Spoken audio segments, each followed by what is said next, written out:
안녕하세요. 오늘 10월 5일 금요일입니다. 새벽부터 부슬부슬 비가 내리고 있습니다.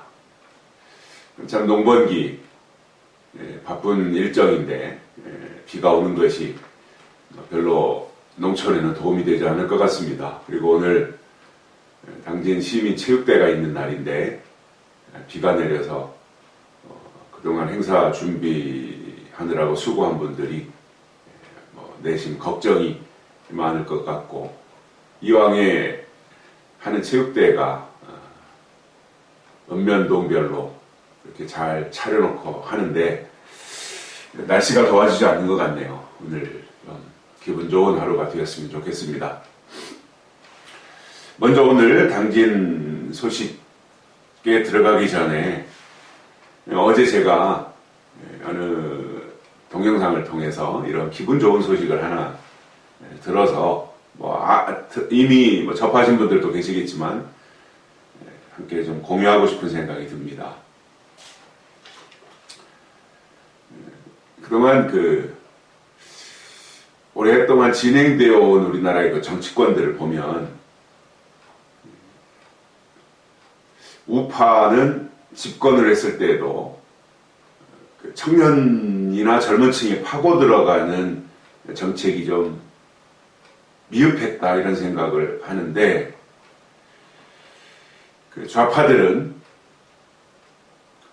집권을 하지 않았을 때에도 여러 가지 공약이라든가 이런 것을 통해서 젊은 층들의 구미에 맞는 포퓰리즘 정책을 내놓았었던 것을 우리가 뉴스라든가 또 실질적으로 정책 반영되는 것을 통해서 접했습니다. 출산장려금을 좀 준다든가, 어린이집 비용을 지불해 준다든가, 학교급식이라든가, 무상 교복을 지원을 해준다든가, 청년수당을 준다든가, 이러한 여러 가지 그야말로 청년 젊은 층들이 좋아할 수 있는 그러한 이야기들, 솔깃할 수 있고, 또 그것이 반영이 되든 안 되든 젊은 층들이 들을 때는 이렇게 이러한 좌파 진영의 정치인들이 젊은 층 또는 청년층에 관심을 가지고 있구나, 이러한 것들에 대해서 노력을 하고 있구나, 이러한 생각을 할 수 있게끔 파고들었던 어떤 전략이 있었다고 봅니다. 그런데 말해서 우파 진영의 정치인들은 그런 거에 대해서 별로 관심을 가지지 않았던 것을 우리가 뒤늦게 생각을 하게 됩니다. 근데 우리가 이렇게 또 한 가지 여기서 또 기이하게 생각할 것이 있습니다. 이것이 굉장한 전략이 아니었는가, 이런 것들을 우리가 분석해 볼 필요가 있는데, 좌파들이 젊은 층, 청년층에 파고들면서 뭔가 이렇게 공약을 하고 또 어떤 표심을 두드린 반면에 어르신들이나 노인들에 대해서는 아예 아무런 것도 내놓지 않고 접근하지 않았습니다. 왜냐? 좌파들이 볼 때 어르신들은 어차피 좌파의 표가 아니다, 이렇게 생각을 했던 겁니다. 100%는 아니겠지만 연세가 드신 분들은 다수가 우파적 성향인 것이 맞고, 또 그러한 분위기와 그런 사회적 교육을 통해서 배워왔기 때문에 좌파들이 볼 때 어르신들은 자기들의 표가 아니기 때문에 공략할 필요가 없다. 그래서 그 어르신들에 대한 정책이나 그 계획, 또 그 어르신들의 마음을, 환심을 살 수 있는 것 자체를 아예 접근하지도 않았습니다.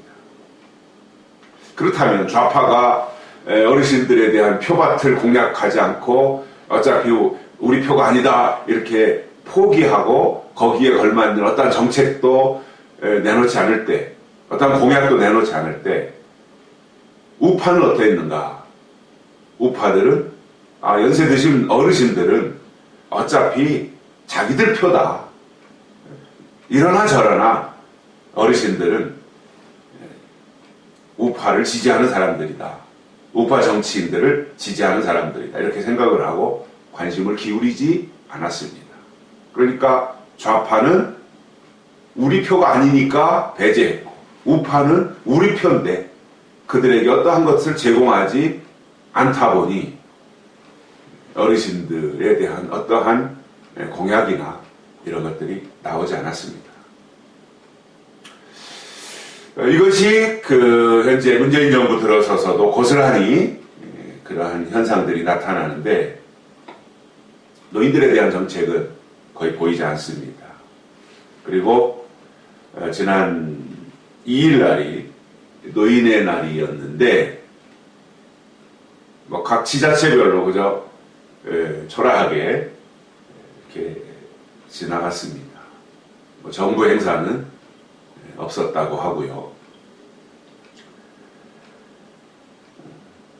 근데 우리나라 정서를 보면 65세 이상이 이제 노인으로 분류가 되는데, 아마 대개가 우파 아니면 중도 이러한 성향이라고 보여집니다. 그런 가운데서 이제 오래전부터 기득권 세력으로부터 배제가 되었고, 또 정치권에서 이용을 한 건지 아니면 젊은 층들의 자발적인 어떠한 모습이었는지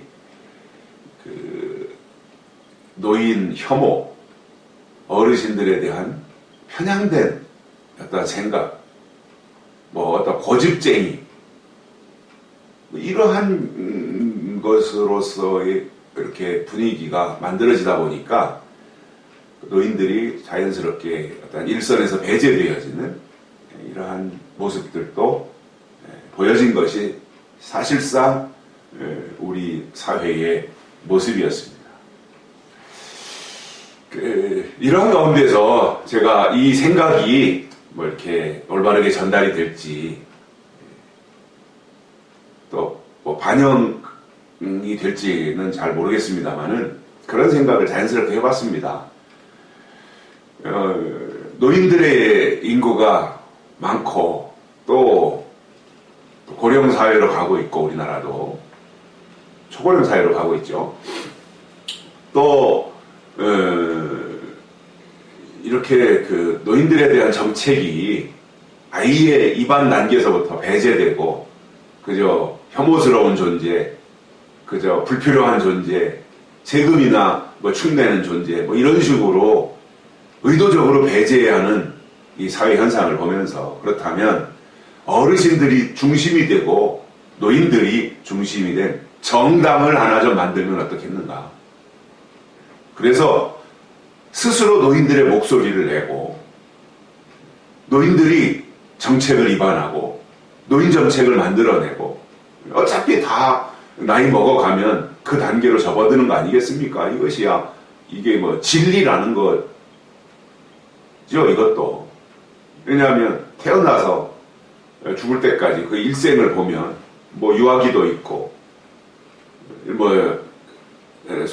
유소년기를 지나서 청장년 지나서 노년기로 가는 것은 자연스러운 현상이고, 인생의 황혼에 접어드는 거 당연한 것이지 않습니까? 그런데 젊었을 때는 내가 노인이 된다고 하는 것에 대해서 전혀 인식하지 못하고 막연하게 생각하고 있다가 어느 순간 자연히 그 자리로 접어드는 것을 이제 보게 되는데, 그렇다면 우리나라가 노인 인구가 많고 점점 많아지고, 그런데 노인들의 목소리는 안 나오고 내도 그저 반영되지 않고 그냥 이러한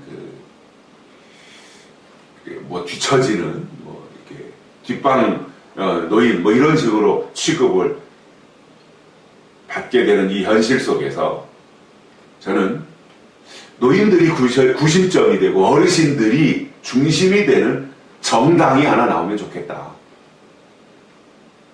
뭐 우리나라에 뭐 정당 만드는 거야 쉽지 않습니까? 근데 그렇게 된다면, 그래서 노인들이 구심점이 되어진 정당, 그래서 당원들을 수십만 수백만 확보하고, 그래서 노인들을 구심점으로 해서 정당이 나온다면 그 파장력은 상당할 것이다. 그래서 정말 그 노인들을 중심으로 해서 만들어진 정당에서 국회의원들이 나오고 말이죠. 시장이 나오고 그 정당에서 뭔가가 목소리를 낸다면, 그래서 그것이 언론에도 보도되어지고 방송에도 나오고, 뭐 요즘 뭐 70 되신 분들도 아주 왕성하지 않습니까? 어디 가도 논리적으로 이야기도 오히려 더 잘할 수 있고, 젊은 층들이 뭔가 아직도 어떤 사회적 경험이 부족하기 때문에 치우쳐 있고 편파적이고 뭔가 어떤 여론에 휩쓸리는 현상을 경험 부족에서 보인다면, 젊은 층들이, 연세가 드신 분들은 오히려 풍부한 사회적 경험과 이러한 지식과 이런 것들이 통합이 되어져서 오히려 중심을 반드시 잡고 나라의 중심을 잡고 사회의 어떤 균형을 이룰 수 있는 이러한 역할을 어르신들이 충분히 해줄 수 있겠다. 그래서 어르신들이 구심점이 된 정당을 하나 만들 것을 저는 적극적으로 권장을 드리고 싶습니다. 제가 왜 이 생각을 하게 되었는가? 엊그제 보니까 우파 청년들이 중심이 된 정당이 나왔더라고요. 만들어졌더라고요, 우리나라에. 우파 성향의 청년들이 중심이 된 정당, 그 당명이 새벽당입니다. 새벽당.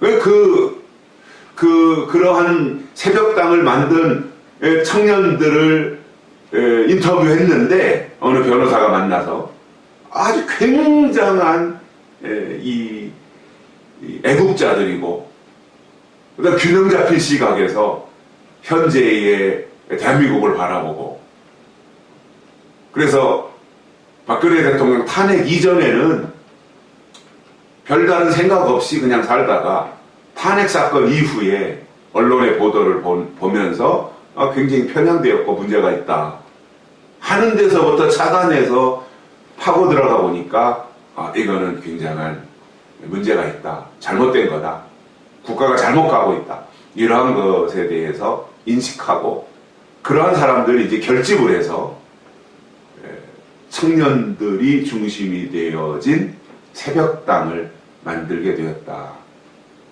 이러한 얘기를 들으면서 이제는 그렇다면 우파의 어르신들이 중심이 되는 이 파장력은 저는 분명히 있을 것이라고 보거든요. 그래서 뭐 그 당명이야 나중에 어떻게 정하든, 뭐 황혼당이 되었든 노인당이 되었든 아니면은 연령대에 맞는 어떠한 이름만 들어도 이렇구나라고 하는 것을 대변할 수 있는, 아니면 정말 지금의 어르신들이 과거에 뭐 멸공 교육을 받았고 반공 교육 투철하게 받으신 분들이니까 뭐 정말 반공당을 만들든 멸공당을 만들든, 그렇다면 노인 정책이 지금보다 훨씬 더 나아지지 않겠는가. 그리고 뭐 선거 때 뒷전으로 밀리는 우파는 어차피 내 사람이니까 어떤 정책이나 어떤 전략이라든가 정책에 있어서, 아니면 이러한 부분에서 공약에서 누락되고 좌파는 어르신들은 어차피 우리한테 표 안 찍으니까 그들한테 뭐 선심성 할 게 아니라 아예 어차피 우리한테 올 젊은 층들에게 하나라도 더 공약을 만들어서 그들에게 제시를 하자. 뭐 이러한 상황인 것을 볼 때 저는 노인들의 목소리가 규합되어진 그러한 정책이 나온다면 지금과 같은 상황은 안 되고 뭔가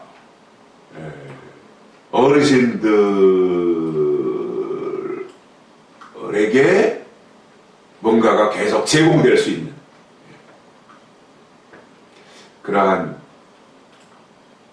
것으로 방향전환을 스스로 만들어낼 수 있지 않을까 이러한 생각을 해봤습니다. 이것이 얼마만큼 합리적일 수 있을지 모르겠습니다. 그런데 제가 현재의 어떠한 그 정치 상황 이런 것을 보면서 이제는 스스로가 목소리를 내고 스스로가 자구책을 내고 그래서 뭔가 딱 뭐 어르신 혐오, 어르신 폄하, 어르신 뭐 고집스러움 이런 것들을 내서 스스로 탈피하고 뭔가 정상적인 통로를 통해서 목소리를 내고 의견을 제시하고 그것이 반영되어지고 한다면 좀 긴 안목으로 볼 때 지금보다 훨씬 나아지는 그러한 사회가 되지 않을까 그런 생각을 가져봤습니다. 좀 길었네요. 제가 간단하게 말씀을 드리려고 했었는데 오늘 당진의 지역 소식을 보면 중도일보에 나온 내용이 이제 17면에 당진 소식이 두 꼭지가 올라와 있습니다. 하나는 황토 고구마 축제가 열린다고 하는 소식이 있습니다. 그래서 당진 해나로 황토 고구마 축제위원회 위원장이 이제 고대 위원장이신 최수재 위원장께서 이것을 준비해서 올해 이제 첫 번째 고구마 축제가 열리는데 오늘 13일 날 당진 종합운동장 일원에서 황토 고구마 축제가 개최됩니다. 당진의 고구마가 참 맛있습니다. 당도도 있고요. 또 황토 흙에서 자란 고구마 아주 맛있습니다. 그동안에 봄철이면 이제 황토 감자 축제가 송악을 중심으로 있었는데 이제 가을에 황토 고구마 축제가 고대면을 중심으로 해서 진행이 된다라고 하는 것. 이것도 굉장히 관심을 끌 수 있는 이러한 부분이 됩니다. 그리고 뭐 의학적으로도 요즘에 나오는 그 보도를 보면 고구마가 굉장히 몸에도 좋다. 또 아주 이로운 식품이다. 과거에는 뭐 정말 그 구황식품으로 분류가 됐었지만 지금은 아주 그 좋은 건강식품으로 각광을 받고 있는 이러한 때에 아주 적절하게 이제 고구마 축제가 열려서 지역에 그래서 생산되는 이 농산물들이 인근 지역으로도 확산되어지고 정말 당진 지역을 대표할 수 있는 그러한 축제로 발전되었으면 좋겠다라고 하는 생각을 가져봅니다. 또 한 가지는 이제 그 우유 실천에 대해서 우유사랑 실천에 대한 기사가 올라와 있는데 사단법인 나눔축산운동본부 충남도지부와 당진낙농축산업협동조합이 함께 300만 원 상당의 우유를 구입해서 당진시 복지재단에 전달했다고 하는 내용입니다. 이것은 지역경제 활성화 차원에서 또 우유 소비 촉진을 위해서 매년 실시하는 행사로서 이러한 것이 뭐 우유 소비가 더 확산되어지고 낙농인들에게도 실질적으로 도움이 될 수 있는 그러한 좋은 행사가 되고 또 빛나는 행사로 돋보이는 그러한 행사. 그래서 그 우유 소비가 촉진되어지고 또 지역 경제 활성화에도 도움이 될 수 있는 그러한 행사가 되었으면 좋겠습니다. 앞으로 좀 지속적으로 계속해서 진행이 되었으면 좋겠고요. 그 다음에 지면에는 배당이 되지 않았지만 인터넷판으로 올라와 있는 그런 기사들도 있습니다. 당진항이 점점 더 발전하고 도약하고 있다고 하는 기사가 있습니다. 그래서 이제 당진항 중장기 발전 전략을 위한 토론회가 이제 개최되는데, 이러한 것에 대해서도 더 도약하고 지역이 더 발전할 수 있는, 그래서 당진항 발전위원회가 당진시와 함께 오늘 8일날 당진상공회의소에서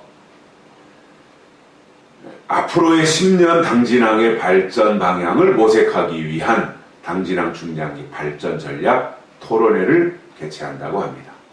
그것은 이제 위원장이 김현기 위원장께서 이 일을 준비하고 있고요. 이러한 것을 통해서 이제 당진항이 더 발전할 수 있는 그런 기틀이 마련됐으면 좋겠습니다. 그리고 또 이제 그 어저께 보도되지 않은 내용 중에서 그 당진시의회가 당진 땅 수호를 위해서 헌법재판소에서 올해 2번째 의원들이 돌아가면서 하는 헌법재판소와 1인 피켓 시위를 진행을 하는데, 어제 첫 번째로 당진시의 부의장이신 정상영 의원께서 헌법재판소 앞 1인 시위를 진행을 했습니다. 새벽 일찍 상경을 해서 아마 출근 시간대에 맞춰서 이 피켓 시위를 하는데, 4일부터 그러니까 어제 시작해서 다음 달 9일까지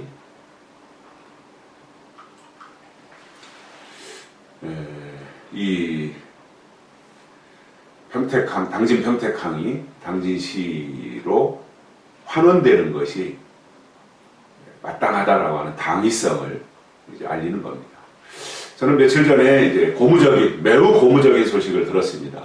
아마 이롭게 되지 않을까 생각하는데, 헌법재판소 9명 가운데 충청남도 출신이 4명이라고 합니다. 그들을 향해서 뭔가 접촉을 해서 호소할 수 있는 소지가 있다고 보거든요. 그래서 1인 시위는 1인 시위대로 진행을 하고, 또 당진 터미널 앞에서 진행되는 촛불 집회는 촛불 집회대로 하되, 정치적으로 시장이 되었든 국회의원이 되었든 정치적으로 접근을 해서 4명의 헌재 재판관들에게 찾아가서 만나서 이것을 설명하는 것도 좋은 방법일 수 있겠다, 이러한 개인의 생각도 가져봤습니다. 또 그 당진이 그 청년 정책에 대해서 굉장히 관심을 가지고 있습니다. 그래서 그 3일간의 특별한 청년 강좌가 당진에서 마련이 되어서 청년들을 위한 이런 특강이나 세미나 이런 형태의 진행이 마련되어 있고, 그것이 이제 진행이 된다고 하는 그러한 기쁜 소식도 있습니다. 그래서 100명의 청년들을 대상으로 해서 특강을 준비했고요. 그래서 이것은 이제 오늘 11일 날부터 시작해서 3일 동안 당진시 청년센터 나래에서, 그러니까 구 군청 자리에 있죠. 여기서 이 청년 강좌가 진행이 됩니다. 여기에도 우리 청년들이 좀 많은 관심을 가져주고, 이 청년 정책, 이것은 김홍장 당진시장께서 아주 차관해서 청년들의 정책을 계속해서 발굴하고, 아예 그 청년 정책을 위한 당진시의 팀까지 만들어서 여기에 아주 열정을 쏟고 있습니다. 이 일에도 우리 젊은 청년들께서 많은 관심을 가지고 참여한다면 굉장한 소득이 있지 않겠는가 생각을 가져보고요. 우리 청년들 많은 참여를 기대해 봅니다. 그 이외에도 경찰서 또는 소방서 관련한 소식들도 올라와 있습니다. 또 시문에 상록문화재, 그래서 시문 정신을 이어받는 상록문화재, 이것이 또 진행이 되지 않습니까? 그래서 이 상록문화재에 대한 것도 관심을 가지고 12일부터 시작이 되니까 그 상록문화재에 대한 위원회에서 많은 준비를 하고 있는데, 이 부분도 많은 애정을 가지고 참여해 주기를 바랍니다. 안타까운 것은 또 태풍 소식이 있습니다. 우리나라 한반도와 일본 사이 대한해협을 뚫고 태풍이 지나간다고 하니까 우리나라에 영향이 있을 것 같습니다. 태풍에 대한 대비를 잘 하셔서 피해받는 일이 없도록 이렇게 철저하게 준비를 잘 해주시기를 바라고, 오늘 하루도 행복하시고요. 또 기쁨이 넘치는 그러한 하루가 됐으면 좋겠습니다. 감사합니다.